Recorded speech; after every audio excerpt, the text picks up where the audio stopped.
ఈరోజు మన శిక్షణా కార్యక్రమంలో మనము ప్రభుత్వ ఉద్యోగులకు సంబంధించినటువంటి లీవ్ రూల్స్ సంబంధించి మనము చాలా విషయాలు ఉన్నాయి, అది చర్చించుకుందాం. అయితే ఈ లీవ్ రూల్స్ కేవలం ఇది ప్రభుత్వ ఉద్యోగులకే కాదు, అనేక స్థానిక సంస్థల్లో పనిచేసే వాళ్ళకి కానీ, ప్రత్యేకంగా లీవ్ రూల్స్ అంటూ లేని వాళ్ళకి కానీ ఈ రూల్సే అప్లై అవుతాయి. ఈ లీవ్ కు సంబంధించినటువంటి రూల్స్ మనకి ప్రాథమిక సూత్రాల్లో కొన్ని పొందుపరచబడి ఉన్నాయి. కొన్ని ఈ ఆంధ్రప్రదేశ్ లీవ్ రూల్స్ 1933 ఆంధ్రప్రదేశ్ సెలవు నియమావళి 1933లో కొన్ని పొందుపరచబడినాయి. అయితే మనము ఈ రెండు లీవ్ రూల్స్ కి సంబంధించినవి విషయాలని మనం ఈ రోజున కొన్ని తెలుసుకుందాం. ఈ ప్రాథమిక సూత్రాల్లో ఉన్నటువంటి సెలవు నిబంధనల ప్రకారము మనము లీవ్ అనేది డ్యూటీ పీరియడ్ లో మాత్రమే సంపాదించగలుగుతాం FR60 కింద. అయితే ఈ నియమాన్ని మనకి 1/1/1978 నుంచి సరళీకృతం చేశారు. సరళీకృతం చేయటం అంటే ఇంతకుముందు ఓన్లీ డ్యూటీ పీరియడ్ మాత్రమే తీసుకుని అందులో 1/11 వంతుని మనం సంపాదిత సెలవుగా మన యొక్క సంపాదిత సెలవు యొక్క ఖాతాకి జమ చేయటం అయింది. కానీ ఇప్పుడు 1/1/1978 నుంచి ప్రతి అర్ధ సంవత్సరం అంటే జనవరి 1 కి జూలై 1 కి 15 రోజుల సంపాదిత సెలవుని మన యొక్క లీవ్ ఖాతాకి జమ చేయడానికి ఒక సరళీకృతమైనటువంటి పద్ధతిని ఏర్పాటు చేశారు. తర్వాత ఈ లీవ్ అనేది మనము ప్రతి ఉద్యోగి కూడా you cannot claim it as a matter of right, ఇది మన హక్కుగా మనము వినియోగించుకోవటానికి అవకాశం లేదు. ఇది కేవలము లీవ్ శాంక్షన్ చేసేటువంటి అధికారి యొక్క డిస్క్రిషన్ కు లోబడి ఉంటుంది. అలాగని చెప్పి శాంక్షన్ చేసే అధికారి కూడా కారణాలు లేకుండా లీవ్ ని నిరాకరించవలసినటువంటి పరిస్థితి కూడా లేదు. అత్యవసరమైనటువంటి అడ్మినిస్ట్రేటివ్ ఎక్సిజెన్సీస్ ఉన్నప్పుడు మాత్రమే ఇటువంటి లీవ్ ని వాళ్ళు రిఫ్యూజ్ చేయటము లేదా ఆల్రెడీ శాంక్షన్ చేసినటువంటి లీవ్ నుంచి రీకాల్ చేయవలసి ఉన్నటువంటి పరిస్థితులు ఉంటాయి. అంతేగాని employees cannot claim it as a matter of right and the leave sanctioning authority cannot reject the leave as his discretion. తర్వాత ఈ లీవ్ అనేది అసలు మనం పెట్టుకున్నది ఎప్పటి నుంచి స్టార్ట్ అవుతుంది? ఏదైనా ఒక ట్రాన్స్ఫర్ ఆఫ్ ఛార్జ్ గనక ఉండేటట్లయితే ఆ ట్రాన్స్ఫర్ ఆఫ్ ఛార్జ్ ఏ రోజునైతే చేస్తున్నామో ఆ రోజు నుంచి లీవ్ ప్రారంభం అవుతుంది. అది ఎప్పుడు ఎండ్ అవుతుంది? ఈ ట్రాన్స్ఫర్ ఆఫ్ ఛార్జ్ గనక మళ్ళీ అక్కడ మనం రెజ్యూమ్ చేసేటట్టుంటే ఆ రెజ్యూమ్ చేసిన డేటుకు ముందు రోజు ఏదైతే ఉందో ఆ రోజుతో ముగుస్తుంది. ఈ రకంగా లీవ్ ఏ రోజున స్టార్ట్ అవుతుంది, ఏ రోజున ఎండ్ అవుతుంది. తర్వాత ఈ లీవ్ కి ముందు వెనక ప్రభుత్వ హాలిడేస్ గాని ఐచ్ఛిక సెలవులు గాని ఉండేటట్లయితే లీవ్ శాంక్షనింగ్ అథారిటీ వాటిని ముందు వెనుక సెలవులను అనుమతించవచ్చు. అయితే ఇటువంటి అనుమతి లీవ్ కింద మనం ట్రీట్ చేయవలసిన అవసరం లేదు. ఇది డ్యూటీగా అన్ని పర్పసెస్ కి అంటే leave for purpose of increment pay అన్నిటికీ కూడా డ్యూటీ కింద అది ట్రీట్ అవుతుంది. కానీ ఒక్క ప్రొబేషన్ కి మాత్రము ఈ సెలవులు డ్యూటీ కింద పరిగణించినప్పటికీ దాన్ని డ్యూటీ కింద తీసుకోవాల్సిన అవసరం లేదు. దాని మీద ప్రభుత్వం యొక్క నిర్దిష్టమైనటువంటి ఉత్తర్వులు ఉన్నాయి. అయితే మనకి ఈ లీవ్ రూల్స్ లో అనేక రకాలైనటువంటి లీవ్స్ ఉన్నాయి. ఏ రకాలైనటువంటి లీవ్స్ ఉన్నాయి, అవి ఎలా వస్తాయి, మనం ఎలా ఎర్న్ చేసుకోవచ్చు, వాటి యొక్క లిమిట్స్ ఏమిటి అనేది ఈ కార్యక్రమంలో మనము వివరంగా తెలుసుకుందాం. మొట్టమొదట ఎర్న్ లీవ్, దీన్నే మనం సంపాదిత సెలవు అంటాం. ఈ సంపాదిత సెలవు మనం ఇంతకు ముందు అనుకున్నట్టు 1/1/78 ముందు వరకు కేవలము డ్యూటీ పీరియడ్ మీదే మనకి వచ్చేది. కానీ 1/1/1978 నుంచి GOMS నంబర్ 384 డేటెడ్ 9/11/1977 లో ఈ సరళీకృతం చేశారు. ఈ చేసినప్పటి నుంచి ఎలాగొస్తుందంటే ప్రతి జనవరి 1 కి జూలై 1 కి మనకి 15 రోజుల ఆర్జిత సెలవు ఆర్ ఎర్న్డ్ లీవ్ మన యొక్క ఆర్జిత సెలవు ఖాతాకి జమ చేస్తారు. దీన్ని అడ్వాన్స్ క్రెడిట్ అంటాం అన్నమాట. ఇది మాక్సిమం మనకి ఎంత అక్యుములేట్ చేసుకోవచ్చు అంటే 300 రోజుల వరకు మనం అక్యుములేట్ చేసుకోవచ్చు. ఈ 300 రోజులకి ఈ పెంచుతూ ప్రభుత్వం 234 ఉత్తర్వు తేదీ 10/8/2008లో మనకి ఈ ఆర్డర్స్ ఇచ్చారు. దీని ప్రకారం మనకి మాక్సిమం అక్యుములేషన్ 300 రోజులు. అలాగే ఈ సంపాదిత సెలవు మనం ఒకేసారి 120 రోజులకు మించి అవైల్ చేసుకోవటానికి అవకాశం లేదు. ఈ 120 రోజులు తర్వాత మనము వేరే లీవ్ అండ్ హాఫ్ పే ఇలాంటివి కనుక ఉండేటట్లయితే వాటిని కాంబినేషన్ లో మనము అవైల్ చేసుకోవచ్చు. అయితే ఈ ఎర్న్ లీవ్ ఈ 15 days క్రెడిట్ అనేది కేవలం రెగ్యులర్ ఎంప్లాయీస్ కు మాత్రమే అది అవకాశం ఉంటుంది. రెగ్యులర్ కాకుండా అంటే టెంపరరీ ఎంప్లాయీస్ గాని ఎమర్జెన్సీ ఎంప్లాయీస్ గాని అర్ధ సంవత్సరంలో అంటే ప్రతి జనవరి 1వ తేదీన జూలై 1వ తేదీన 8 రోజులు మాత్రమే క్రెడిట్ ఇవ్వటం జరుగుతుంది. అయితే ఇది కూడా మనకి మాక్సిమం అక్యుములేషన్ రెగ్యులర్ ఎంప్లాయీస్ కి 300 ఉన్నది, కానీ వీళ్ళకి మాత్రము 30 రోజులు మాత్రమే ఉన్నది. వీళ్ళు at a time maximum 30 days కు మించి లీవ్ మనం మంజూరు చేయవలసిన అవకాశము లేదు. అయితే ఈ రెగ్యులర్ ఎంప్లాయీస్ ఇది మనం ఇప్పుడు ఇంతకు ముందు అనుకున్నది నాన్ వెకేషన్ డిపార్ట్మెంట్స్ లో అనమాట. అంటే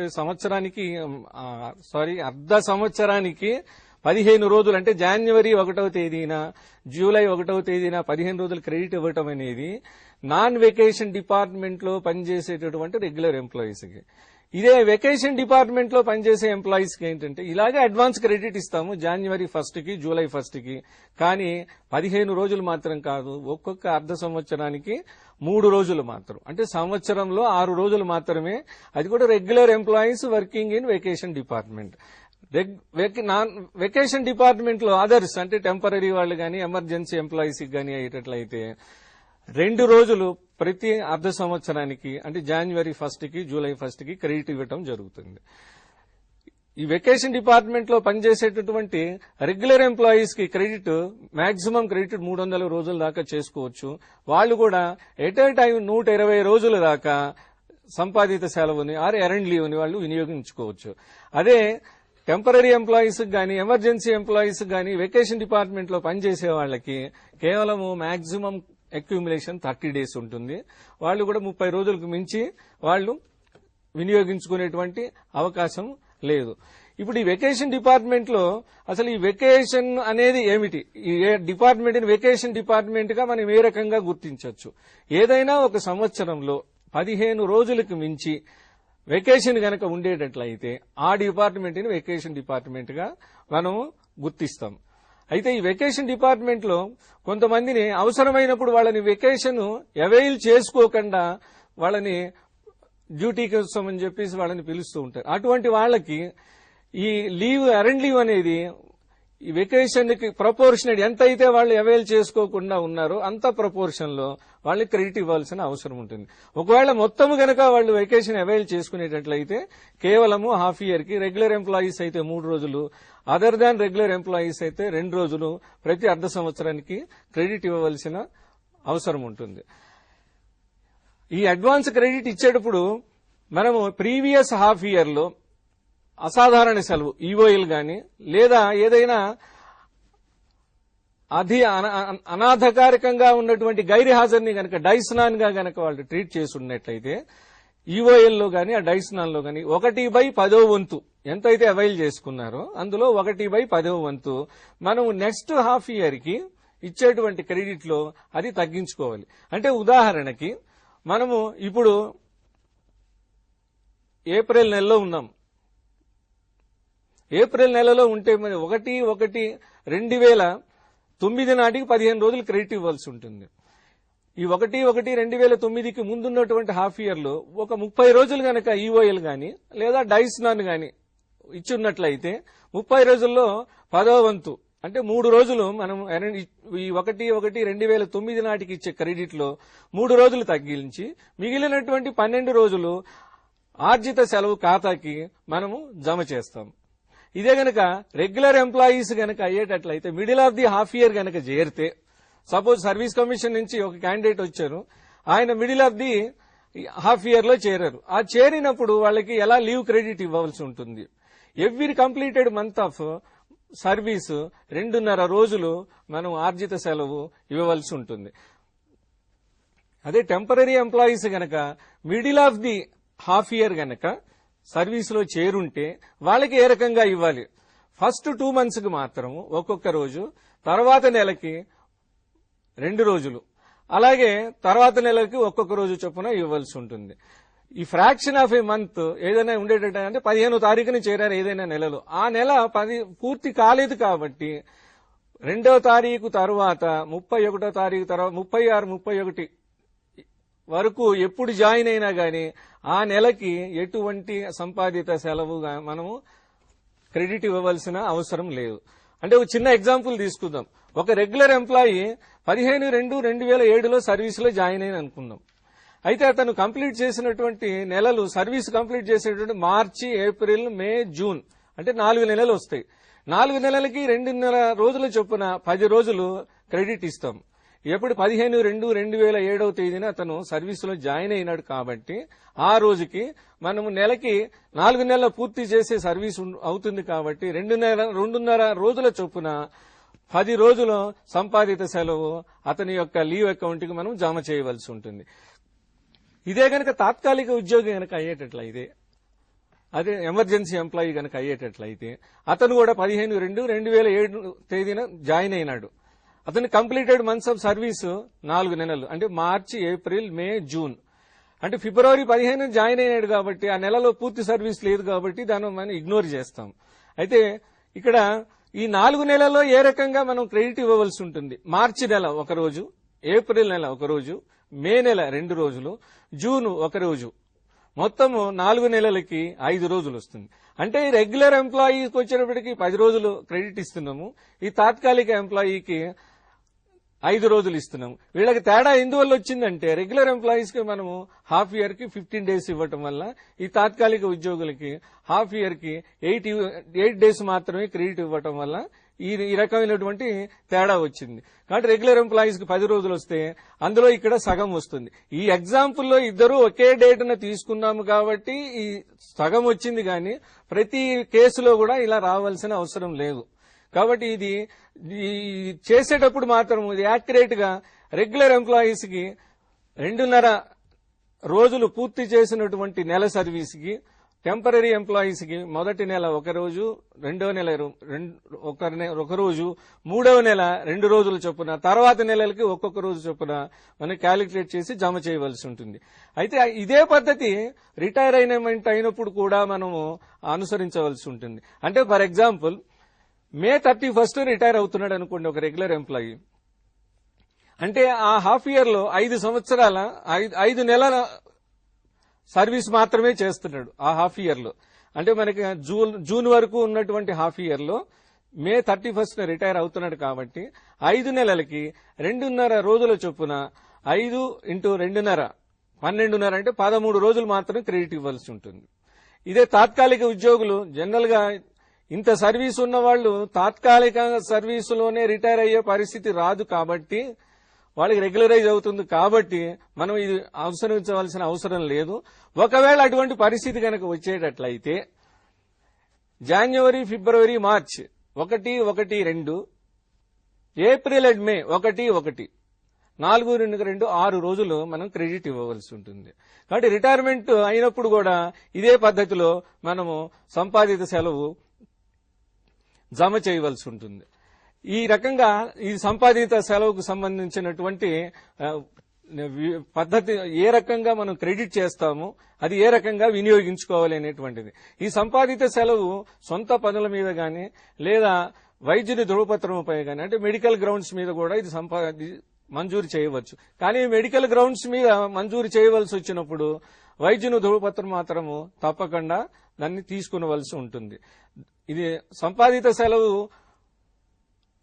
వైద్యుని ధృవపత్రం మీద గనక మనం మంజూరు చేస్తున్నట్లయితే జాయిన్ అయ్యేటప్పుడు మాత్రం ఫిట్నెస్ సర్టిఫికెట్ తప్పనిసరిగా మనం తీసుకురావాల్సి ఉంటుంది. అయితే ఈ సంపాదిత సెలవుకి వెనుక ముందు వచ్చేటటువంటి సాధారణ సెలవులను కూడా మనం అనుమతిగా ఇవ్వవచ్చు. ఆ అనుమతిగా ఇచ్చినటువంటి సాధారణ సెలవులని డ్యూటీగా పరిగణిస్తారు. ఆ డ్యూటీ కాలానికి కూడా సంబంధించినటువంటి పే అండ్ అలవెన్సెస్ వాళ్ళకి వస్తాయి. తర్వాత సంపాదిత సెలవు తర్వాత లీవ్ అండ్ హాఫ్ పే అంటే అర్ధజీత సెలవు. ఈ అర్ధజీత సెలవు మనకి రెగ్యులర్ ఎంప్లాయీస్ కి సంవత్సరానికి 20 రోజుల చొప్పున ప్రతి కంప్లీటెడ్ సర్వీస్ ఆఫ్ ఇయర్ కి జమ చేయవలసి ఉంటుంది. అంటే all regular employees earn 20 days of leave and half pay for each completed years of service. అయితే ఇది ప్రతి సంవత్సరానికి 20 రోజుల చొప్పున మనం ఇస్తాము. ఇది ఎంతవరకు అక్యుములేట్ ఏమన్నా లిమిట్ ఉన్నదా? మనం ఎర్న్ లీవ్ కింద 300 రోజులు అనుకున్నాము, కానీ దీనికి లిమిట్ అనేది లేదు. అలాగే శాంక్షన్ కూడా there is no limit for sanction of this leave. మనం ఇందాక సంపాదిత సెలవు మాక్సిమం లిమిట్ 120 days అనుకున్నాం. దీనికి అటువంటి నిబంధన నిర్ణీతమైనటువంటి కాల వ్యవధి మాత్రము లేదు. అలాగే ఈ లీవ్ అండ్ హాఫ్ పే అర్ధజీత సెలవు ప్రైవేట్ అఫైర్స్ మీద గాని మెడికల్ సర్టిఫికెట్ మీద గాని మనకి మంజూరు చేయవచ్చు. అయితే టెంపరరీ ఎంప్లాయీస్ కి ఇది ఎంతవరకు వర్తిస్తుంది? ఈ టెంపరరీ ఎంప్లాయీస్ 2 సంవత్సరాల సర్వీస్ గనక చేసుంటే మెడికల్ సర్టిఫికెట్ మీద వాళ్ళకి ఈ అర్ధజీత సెలవు మంజూరు చేయవచ్చు. అంటే టెంపరరీ ఎంప్లాయీస్ మరియు ఎమర్జెన్సీ ఎంప్లాయీస్ వాళ్ళకు మాత్రము ఈ leave and half pay on MCR private affairs they are not eligible for this leave. అంటే 2 years లోపల కూడా ఈ టెంపరరీ ఎంప్లాయీస్ కి ఆర్ ఎమర్జెన్సీ ఎంప్లాయీస్ కి leave and half pay on medical grounds గాని ప్రైవేట్ అఫైర్స్ గాని అర్హత లేదు. ఇప్పుడు ప్రస్తుతం మనకి ఉన్నటువంటి ప్రభుత్వ నిబంధనల ప్రకారము ఈ లీవ్ అండ్ హాఫ్ పే ఈ అర్ధజీత సెలవు కాలంలో మనకి ఫుల్ డిఏ అనేది రాదు, ప్రపోర్షనేట్ గా మాత్రమే వస్తుంది. ఇది 36/1998 1998 వరకు మనకి 31/10 టైం స్కేల్ వరకు ఉన్నటువంటి ఉద్యోగులకి పూర్తి డిఏ ఇచ్చేవాళ్లు. ఇప్పుడు మాత్రము అది 1/7/1998 నుంచి ప్రపోర్షనేట్ గా సగం పే మీద సగం డిఏ మాత్రమే వస్తుంది. దీని తర్వాత మూడో ఉన్నటువంటి మనకి సెలవు సదుపాయాలలో commuted leave and full pay. ఈ కమ్యూటెడ్ లీవ్ అనేది మనకి ఓన్లీ ఆన్ మెడికల్ గ్రౌండ్స్, అంటే మెడికల్ సర్టిఫికేట్ ఉన్నప్పుడు మాత్రమే ఈ కమ్యూటెడ్ లీవ్ మనము మంజూరు చేయవచ్చు. అయితే కమ్యూటెడ్ లీవ్ అంటే ఏమిటి అసలు? ఇది ఏ అకౌంట్ కి డెబిట్ చేస్తాం? ఈ కమ్యూటెడ్ లీవ్ అనేది హాఫ్ పే లీవ్ అకౌంట్ కి డెబిట్ అవుతుంది. మనము ఒక రోజు కమ్యూటెడ్ లీవ్ గనక తీసుకున్నట్లయితే 2 రోజుల అర్ధజీత సెలవు డెబిట్ అవుతుంది అర్ధజీత సెలవు అకౌంట్ లో. కాబట్టి మనము 10 రోజులు కమ్యూటెడ్ లీవ్ తీసుకుంటే 20 రోజుల అర్ధజీత సెలవులో డెబిట్ అవుతుంది. ఈ commuted leave only on medical grounds మాత్రమే ఇస్తాం. ఇది సర్వీసు మొత్తంలో 240 రోజులకు మించి మనము మంజూరు చేయడానికి అవకాశం లేదు. కాబట్టి 240 రోజులకు మించి అంటే 480 రోజుల అర్ధజీత సెలవును 240 రోజుల కమ్యూటెడ్ లీవ్ గా మనము వినియోగించుకునేటువంటి అవకాశం ఉంది. ఇది కేవలము మెడికల్ గ్రౌండ్స్ మీద మాత్రమే చేసుకోవాలి. ప్రైవేట్ అఫైర్స్ మీద ఈ కమ్యూటెడ్ లీవ్ మంజూరు చేయడానికి అవకాశం లేదు. అయితే ఈ లీవ్ గనక మనము మంజూరు చేయించుకోవాలంటే బేసిక్ గా మనం వైద్యుని యొక్క ధృవపత్రము సమర్పించవలసి ఉంటుంది. ఈ వైద్యుని యొక్క ధృవపత్రం అంటే ఇది ఎవరిదో ఏ వైద్యుడు ఇవ్వాలి, ఏ ఎంప్లాయీస్ కి ఏ వైద్యుడు ఇవ్వాలి అనేటువంటి ఒక ప్రశ్న ఉత్పన్నమవుతుంది. అయితే నాన్ గెజెటెడ్ ఆఫీసర్స్ కి మాత్రము RMP or MBBS doctor or any other doctor private doctors ఇవ్వచ్చు.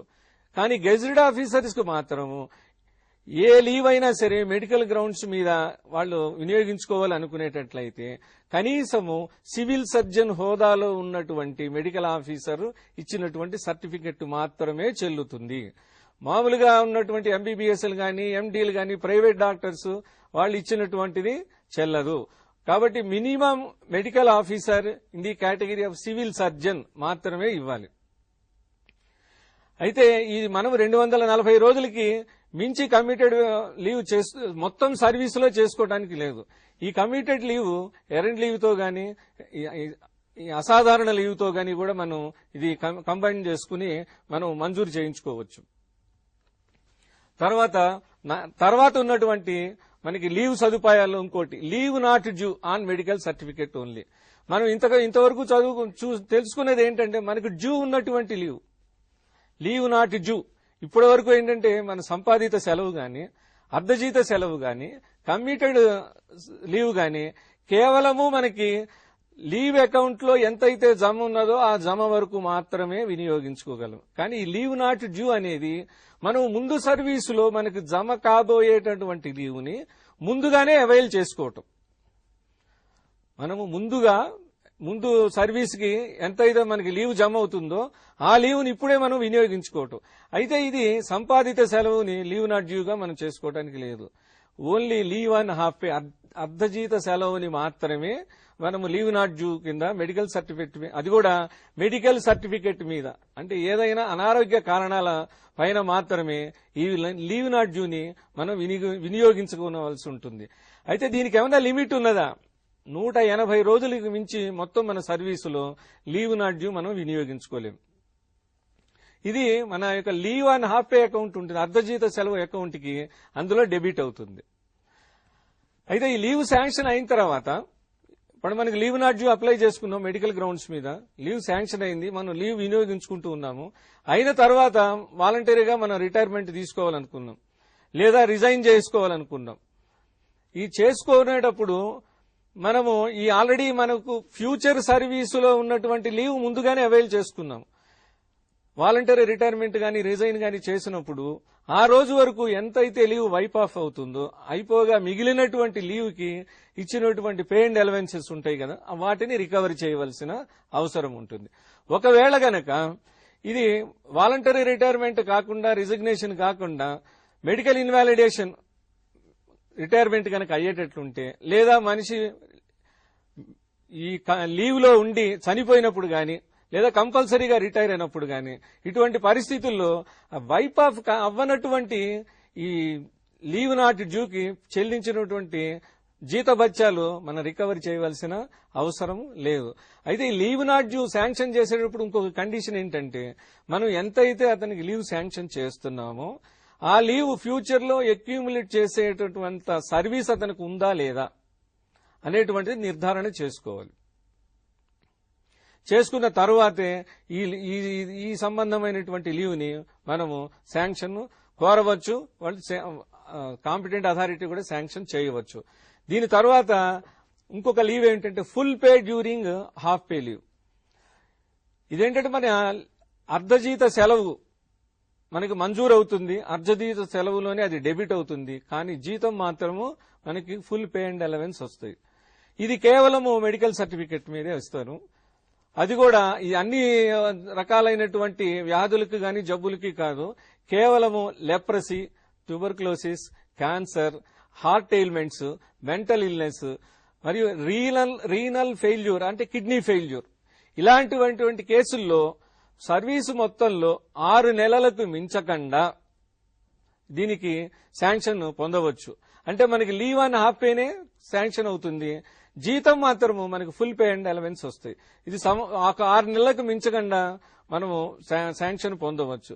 ఇది కూడా మనం ఈ పైన అనుకున్నటువంటి leprosy, tuberculosis, cancer, heart ailments, mental illness మరియు renal failure or kidney failure, వీటికి మాత్రమే అర్హత ఉంటుంది. తర్వాత ఉన్నటువంటి లీవ్, ఇప్పుడు మనం ఇంతవరకు చూసుకున్నటువంటి లీవ్స్ ఏంటంటే మనకి క్రెడిట్ లో ఉన్నవి కాబట్టి ఫ్యూచర్ లో క్రెడిట్ లో రాబోయేవి. కానీ ఇప్పుడు మనం తెలుసుకునేది ఏంటంటే ఎక్స్ట్రాడినరీ లీవ్. ఈ ఎక్స్ట్రాడినరీ లీవ్ ఇది ఎప్పుడెప్పుడు శాంక్షన్ చేస్తారు, ఎవరికి చేస్తారు? ఎక్స్ట్రాడినరీ లీవ్ అనేది ఎవరికి కూడా క్రెడిట్ అనేది ఉండదు. ఏ లీవ్ క్రెడిట్ లో లేనప్పుడు మనము మంజూరు కోరేటువంటి లీవ్ ఎక్స్ట్రాడినరీ లీవ్. ఈ ఎక్స్ట్రాడినరీ లీవ్ అంటే ఈ ఎక్స్ట్రాడినరీ లీవ్ టైంకి మనకి ఎటువంటి జీతభత్యాలు అనేవి రావు. ఈ ఎక్స్ట్రాడినరీ లీవ్ అనేది ప్రైవేట్ అఫైర్స్ మీద గానీ లేదా మెడికల్ గ్రౌండ్స్ మీద గానీ రెండిట్లో ఏ కారణాలపైన గానీ మనకి శాంక్షన్ చేయవచ్చు. అయితే ఇది ఎలిజిబిలిటీ ఎవరెవరికి ఉన్నది? Permanent employees, approved probationers. ఈ ఎక్స్ట్రాడినరీ లీవ్ అనేది పర్మనెంట్ ఎంప్లాయీస్ గానీ అప్రూవ్డ్ ప్రొబేషనర్స్ గానీ 5 సంవత్సరాలు మించకుండా మంజూరు చేసుకోవచ్చు. ఈ 5 సంవత్సరాలు మించకుండా అంటే మనకి ఇంతకు ముందు అనుకున్నటువంటి సంపాదిత సెలవు, అర్ధజీత సెలవు, committed leave, leave not due ఇవన్నీ కూడా కలుపుకుని 5 ఇయర్స్ గానీ 5 ఇయర్స్ యాబ్సెన్స్ అనేది including all kinds of leaves. అంతేగాని ఎక్స్ట్రాడినరీ లీవ్ 5 సంవత్సరాలు, ఎర్న్ లీవ్ 120 రోజులు, హాఫ్ పే లీవ్ ఇవన్నీ కలుపుకుని 5 సంవత్సరాలు దాటి ఎటువంటి లీవ్ కూడా ఏ ప్రభుత్వోద్యోగికి మంజూరు చేయకూడదు. Next probationers and temporary employees. అంటే ప్రొబేషనర్స్ అండ్ టెంపరరీ ఎంప్లాయీస్ వీళ్ళకి ఈ ఎక్స్ట్రాడినరీ లీవ్ ఎంతవరకు అర్హత ఉంటుంది? 3 సంవత్సరాలు, సర్వసాధారణంగా 3 సంవత్సరాల వరకు వీళ్ళకి శాంక్షన్ చేయవచ్చు. తర్వాత 3 సంవత్సరాల సర్వీస్ గనక కంప్లీట్ చేస్తున్నట్లయితే 6 నెలల వరకు మెడికల్ సర్టిఫికెట్ మీద మాత్రం వాళ్ళకి మంజూరు చేయొచ్చు. తర్వాత 18 నెలలు after a service of 1 year for treatment of tuberculosis or leprosy on medical grounds. ఈ తాత్కాలిక ఎంప్లాయీస్ గానీ ప్రొబేషనర్స్ గానీ వీళ్ళకి 1 సంవత్సర కాలం గనక సర్వీస్ చేసుంటే వాళ్ళు ట్యూబర్క్లోసిస్ గానీ లెపరసీ అనేటువంటి వ్యాధులతో గనక వాళ్ళు బాధపడుతుంటే వాటి చికిత్స కోసము 18 నెలల వరకు ఈ అసాధారణ సెలవుని మంజూరు చేయవచ్చు. అది కూడా మెడికల్ సర్టిఫికెట్ మీద. తర్వాత 12 months on MC for treatment of cancer are mental illness. ఇది కూడా 12 నెలలు వైద్య కారణాలపైన, అది కూడా treatment of cancer and mental illness. తర్వాత 24 నెలలు prosecuting higher studies in public interest. 24 నెలల అసాధారణ సెలవుని మనకి పబ్లిక్ ఇంట్రెస్ట్ లో ఏవైనా గనక హయ్యర్ స్టడీస్ కి వెళ్లేటట్టు ఉంటే గవర్నమెంట్ ఎంప్లాయీస్ కి 24 months దాకా ఈ ఎక్స్ట్రాడినరీ లీవ్ మంజూరు చేయవచ్చు. తర్వాత ఈ ఎస్సీ అండ్ ఎస్టీ ఎంప్లాయీస్ కి pre examination training course at centres notified by government of India and government of AP by the employees belonging to SC and ST provided they complete 3 years of service. అంటే SC and ST employees 3 సంవత్సరాల service కాలం కనుక complete చేస్తున్నట్లయితే pre examination training లో join అవ్వటం కోసము అవి కూడా కేవలం government of India and government of Andhra Pradesh వాళ్ళు రన్ చేసేటువంటి ట్రైనింగ్ సెంటర్స్ లో చేరేటట్లయితే వాళ్ళకి 24 months ఈ అసాధారణ సెలవు మంజూరు చేయవచ్చు. తర్వాత ఎవరైనా ఒక గవర్నమెంట్ ఎంప్లాయీ 1 సంవత్సరం ఆబ్సెంట్ గనక ఉండేటట్లయితే is deemed to have resigned from service. అంటే కంటిన్యూస్ గా 1 సంవత్సరం గనక అనాథరైజ్డ్ ఆబ్సెంట్ గనక ఉండేటట్టయితే వితౌట్ శాంక్షన్ లీవ్, ఒకవేళ ఒక శాంక్షన్ అయ్యి ఉండి లీవ్ అయిపోగానే అతను రెజ్యూమ్ చేయకపోయినా గానీ he is deemed to have resigned from service. అలాగే ఫారెన్ సర్వీస్ లో వెళ్తూ ఉంటారు మన ఎంప్లాయీస్. ఆ ఫారెన్ సర్వీస్ లో కూడా 5 సంవత్సరాలు దాటి గనక 1 రోజు ఉన్నా గానీ that employee is deemed to have resigned from government service.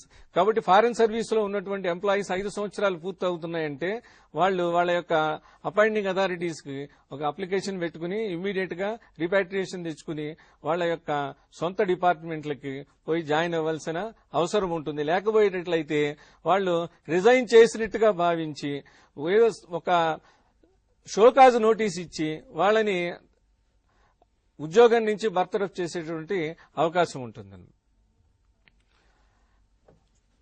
తర్వాత మనకి ఇప్పుడు ఇంతసేపు ఏంటంటే లీవులు, మనకి జీతం వచ్చేటటువంటి లీవుల గురించి మాట్లాడుకుందాము. ఈ ఎక్స్ట్రాడినరీ లీవ్, ఈ అసాధారణ లీవ్ లో మనకి జీతం రానటువంటి లీవ్ గురించి చెప్పుకున్నాం. అయితే ఈ ఎక్స్ట్రాడినరీ లీవ్ లో కూడా ఎన్జిఓస్ కి, క్లాస్ 4 ఎంప్లాయీస్ కి కొంత ఎక్స్గ్రేషియా పేమెంట్ ఇచ్చేటటువంటి మనకి సదుపాయం ఉన్నది. ఎన్జిఓస్ గనక అయ్యేటట్లుంటే 23,375 రూపాయలు 1993 రివైజ్డ్ స్కేల్స్ డ్రా చేసే వాళ్ళకి నెలకి 780 రూపాయలు తక్కువ కాకుండా 1185 రూపాయలు ఎక్కువ కాకుండా, అంటే మనకి హాఫ్ పే లీవ్ ఎంతైతే జీతం వస్తుందో అది మినిమం